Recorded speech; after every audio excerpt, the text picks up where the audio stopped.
When I was younger, I used to always kind of, I don't know. I mean, I can't lie, man. I wasn't a super an emotional kid, but I had my moments where I was just so frustrated and I couldn't understand and I couldn't wait to get older and I couldn't wait to do things on my own. And because I always had this conviction that my parents didn't really know what they were doing. Like that feeling that I had in the back of my mind was that this something is not right here. And even though I had to respect them and obey their laws and their rules, I just knew that a lot of things never made sense. And it really bugged me to do things that didn't make sense. I like to do things that made sense, even to this day. A very logical guy when it comes to rationalizing my world, my choices, my decisions, because I've just followed a lot of that. But at the same time, I've also learned to follow, not always follow the data points, not always follow the numbers, not always follow what on paper is okay, this is correct. We have to do things this way. There's things that I know that are like, I can't explain and I can't tell you why I think this is going to work, but this is going to work. I cannot prove it. I cannot sit there and actually, if you carry the one, I can't do any of that. I could just tell you that, look, do this because I really feel strongly about this way. And more often than not, every time I listen to that feeling, things really worked out. I had a steering wheel more so for the first time in my life than I thought. And I didn't really start kicking this feeling in until I remember I first started going to the gym, right? And I'll never forget this, but I had that phase where I was getting into it. I was watching a lot of fitness YouTubers. Physiques of Greatness, Chris Jones was like the main channel I was watching at the time. I loved that dude's channel. I studied it like it was the freaking Bible. I mean, it was insane to me, but I for the first time in my life, I saw that I had so much control over the way I looked, and I was obsessed with having control over that feeling. I didn't realize it. To me at that time when I was 17, it was just more so about, getting bigger, working out because I wanted the attraction of the opposite gender. I wanted people to stop picking on me. I wanted not to feel like a bitch. And, when it came down to it, that was such an empowering feeling to have the control over the world over your hands. And, I got stronger. I got a lot stronger. I joined powerlifting. I had a lot more success in certain departments of, relationships, talking to women, seducing women, because I still struggled in that. Even though I got like, somewhat jacked and in better shape, I was still not understanding the missing pieces to that because I thought that that was the only way I could control those elements. I thought that that was the only way that if I got stronger, right, and the only way I knew how to, and the only way other people saw that that was the only conceivable way of changing those actions. And not until maybe like honestly 2 years ago that I realized I started kind of giving myself a lot more credit, that I realized like there are things that I didn't have to put up with. There are things that I didn't have to deal with because not because I fucking lifted in the gym or I was lifting and doing all this stuff, but simply because I had internalized a mindset that changed my life forever. And it simply was just that I had a certain circumstance, right? Like I was skinny and it was ruining my life in so many different ways, but not just because I was skinny, but because I felt helpless. At the core of it, I just felt like a helpless person. I felt like I really couldn't change or do much of anything. And that feeling of empowerment and just having the faith day in and day out, eating, pumping iron, not seeing immediate results, doubting myself, getting made fun of by everybody that I knew because I was just trying to get stronger, right? Even people at the gym. Like I heard a guy was like just getting pissed and pointing at me one time because I was like squatting with a plate and he wanted to do his like set or whatever of whatever he like 3 or 4 plates, some those like meatheads at the gym. And I was like, dude, I don't care. Come take it from me. Like I like it wasn't like a ego thing. It was like, I'm not going to let you take the only thing that I have, you know? And to a lot of people, I get why these younger guys, they like, I'm fighting demons. The gym is like my purgatory. Like nobody can understand me. Like, dude, it's not that serious. But at the same time, also see that I also see that it is an important vessel for a young man to go through, right? So you have a lot more control than you think. You're not just some stick in the wind or leaf in the wind. You're a fucking man. You have two fucking balls and you have a brain. You have an environment that's constantly changing, information always running through your mind 24/7. You have an inner monologue, well, at least most people do, of things, thoughts, feelings constantly running in your brain. There's no way that you don't constantly come up with ideas or you're just sitting there just scratching your nuts and smelling your fingers all the time, right? Like you are a human being that understands your situation and has a plan, and it's up to you whether or not you keep running away from the thought or idea or the execution of it. Because I'm going to tell you something, man. The worst thing for you to feel like is like you can't do anything about your situation and you just have to constantly find ways to deal with it.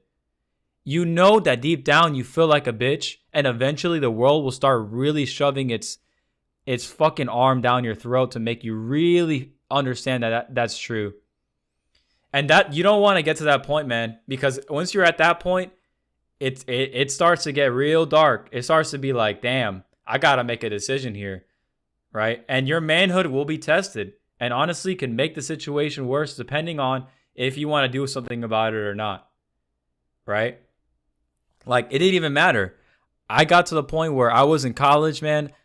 This is 2014. I got into college. I was always good with computers, always a nerdier guy. So I got into computer science.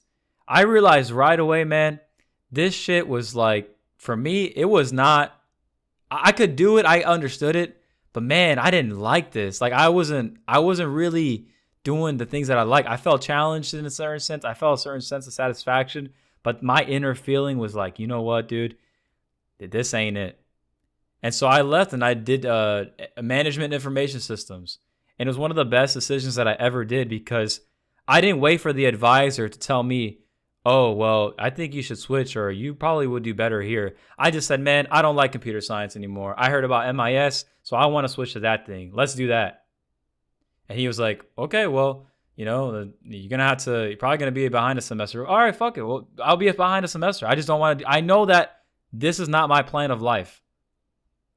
I got to my final semester of college. I only had to do a half a semester extra. And my final semester of college, I ended up going to career fair. Man, I was hungry. I was like, man, I went to career fair. I was talking to my friend. I was like, hey, man, I'm looking for a job. I'm going to graduate soon. He was a year into his job. He put me in contact with the recruiter at his job. They were trying to plug me into, a pretty decent position, straight out of college. And they were like, you know what, we can, put you in there. And, but we'll start you out at this position so you can kind of learn the ropes. And this was a job in New York. This was like big boy job, New York City. My other option was also, going to career fair. Like I said, I was starting to say that story. I went to career fair and one of my professors, always mentioning this one job, this one company that always would show up to the university. And so I just showed up. I was like, you know what? Hey, my name's Brian Minaya. I probably just doxed myself. My name's Brian Minaya, whatever. Here's who I am. Here's what I'm interested in. Here's my classes. And the HR guy, he was like, oh man, I'm going to get you, to talk with our guys. They're looking for guys like you right away. Puts a star by my resume. Next week, I get an interview. Next week, another interview, follow-up, final interview. And I got my first job right out of college. It wasn't anything, crazy to write about. But, comparatively, I was in a good position amongst my peers who graduated, were then trying to find a job because they decided that they didn't have any worrisome pressure about it, right? Because they thought, it'll figure itself out, right? Like everything else had figured itself out. But I understood that at a certain point, there's nobody that was gonna figure it out for me, right? There was nobody that was gonna sit down, walk me to the damn job, and give me the offer letter. That just wasn't reality. And I don't know why, but for some people, it really feels like that's just what's gonna happen. I understood that the reality of it was that I'm gonna have to sacrifice certain nights going out with my friends and doing the foolery and stuff. And at certain times, like, I paid the price for having those foolery and going out with my friends. But you know what? There's a give and take to everything.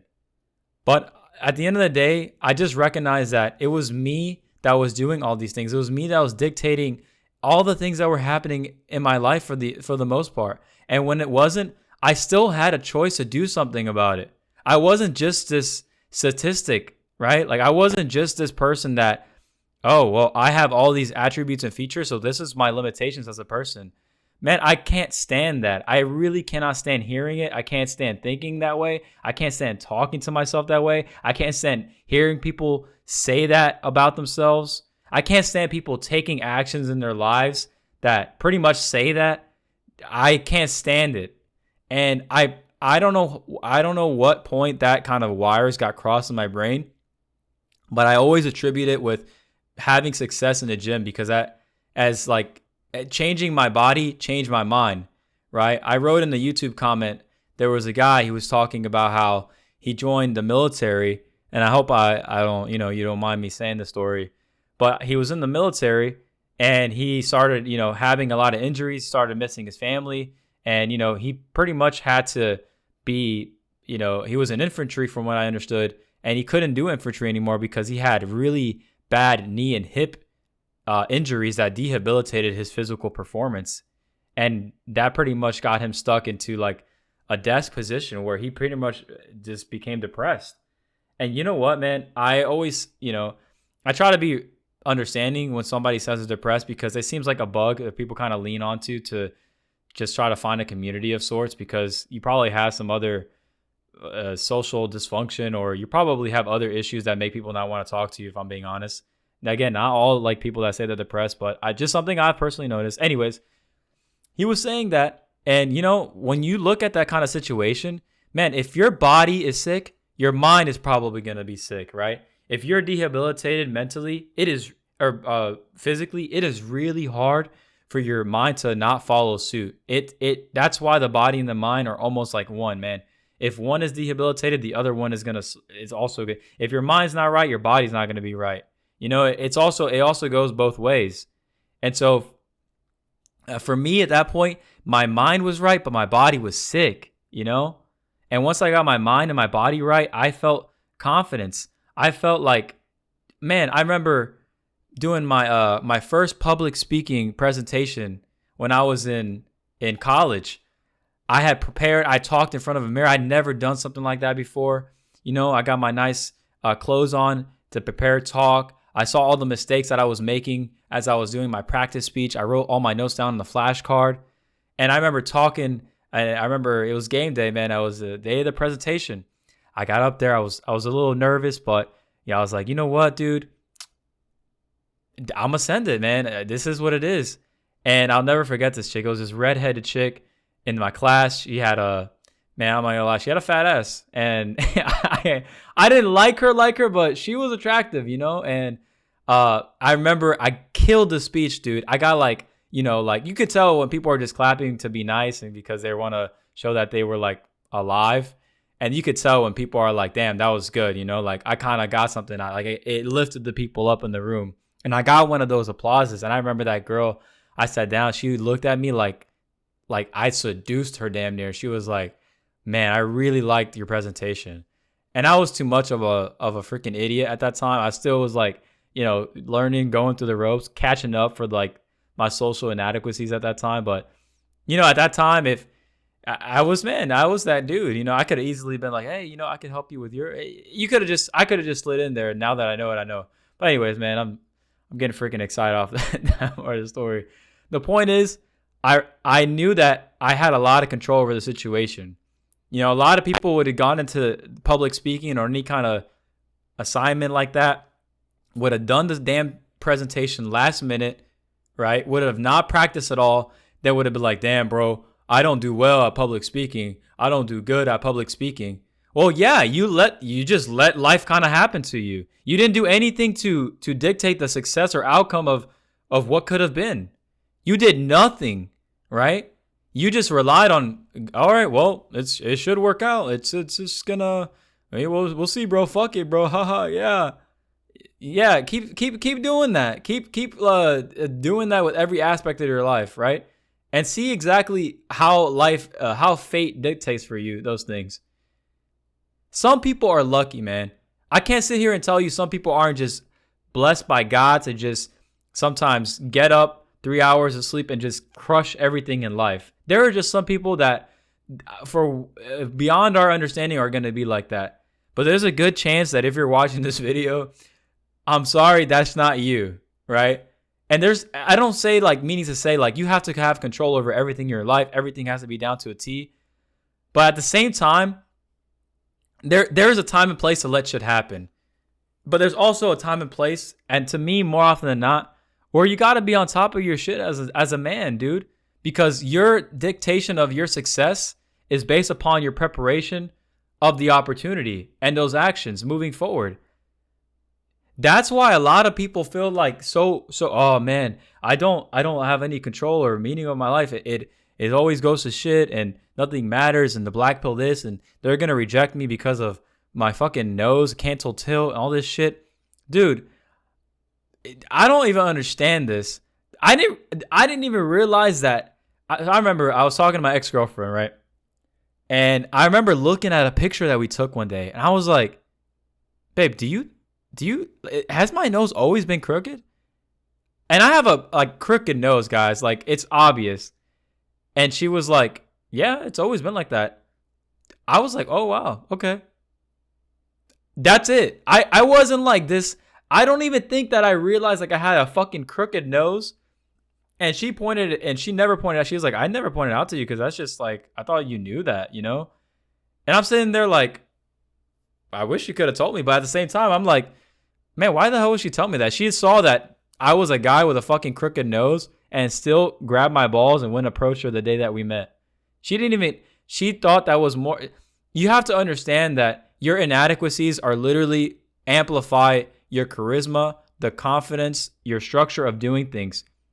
People are looking at you and literally judging your flaws and saying, holy shit, how did he get good at doing this? But he looks like this, or does things this way, or he's this tall, or he's Indian, or he's Asian, or he's whatever stupid ass thing that you want to allow yourself to be limited by, right? He's that thing, right? And I'm low-key getting cooked in this gameplay now that I'm watching it, but he's this thing, right? It doesn't matter as much as you think, as much as it is who you are internally and how you can kind of reflect that towards the world, right? And at the same time, what you can do with what you have. Human beings have always loved a good rags to riches story. We love those kind of like the journey, what is it called? The hero's journey. We've always loved just being at the ropes with things and coming back stronger. That's the oldest story ever told. That's humankind. That's the adaptation at our biological level at its core. The only reason that you're here right now is because an ancestor that you had to make do with what they had and survive through perils, through triumph, through disastrous odds. It's in your blood, it's in your DNA. You can't sit there and tell me that, well, it's over for me, guys. It's never gonna work out. She left me again. Dude, she left you because there's something that you need to work on and fix, and it has nothing to do with your core structural identity of how you structure look. If you're fat, okay, go to the gym, get your diet right, fix that. No need to watch 10 plus hour videos or 10 videos on how to lose weight for like the 20th damn time. You know what you need to do. Fix that. The results still don't impede you doing that? Okay, there's something else. You ever realize that sometimes people act a certain way, right, to you doing things or saying things, and you're like, damn, man, I was acting like a total dumbass and I didn't even realize it. That's like constantly happening, almost like that. Not always in a sense, but it's constantly happening in a way where you're always having to, like, lightly think about the decisions and the choices that you're making, right? And sometimes your conviction and your actions too, to those choices and actions, are also dictated by how much you don't give a fuck about situations, right? And that's such a hard balance to have. And that's why the success and that message is so also easy to exploit. I could sit here and tell you, yeah, bro, get jacked, look good, fix everything that you have, all the insecurities that you have about you, and then you'll get girls. You're like, oh my God, that's the answer. That's why I suck. I can literally tell you that, or I could tell you that, you know what? That's part of the answer. Yeah, if you're fat, if you can't take a shower, yeah, man, they're probably going to have a lot of negative consequences in your life indirectly because of that. But at the same time, you also have to, if those things are in order and your ducks are in a row, dude, what the hell do you have to worry about? What other fixate? Like, it can't really, there's, what else can you do? Right? Like, everything else is in order. Go out in the world and figure the fucking shit out. It doesn't really get that much complicated beyond that. So, I get so emotional about that because, like, not really emotional, more so just passionate about it. It's just such a limiting thing. I see a lot of younger guys, a lot of guys even my age, sometimes even older than me, make. I can't really stand this loss of control or focus on, politics and the president and the things that are happening. Man, I don't care, man. Who's president? If I don't have a job, if I'm threatened to live under a roof or not have a roof to live under and living under a bridge, tariff this, tariff that, whatever, I'm gonna find a damn way. This country, this planet, the next planet, is it gonna be easy? Am I gonna feel frustrated? Hell yeah, I'm supposed to feel that way. I'm a human being. That's the fire under my ass that's supposed to keep me going. I feel like right now I have a fire under my ass and I make six figures. I live a comfy life. I'm a decent, great shape. I have a good life. I have a good support system of my family. Everything's in check. My finances are good, but I still feel like, you know what, man, I could still be better. This shit is still not enough. I feel like I feel critical of myself, but not enough to be so hard on myself. So just understand that, guys.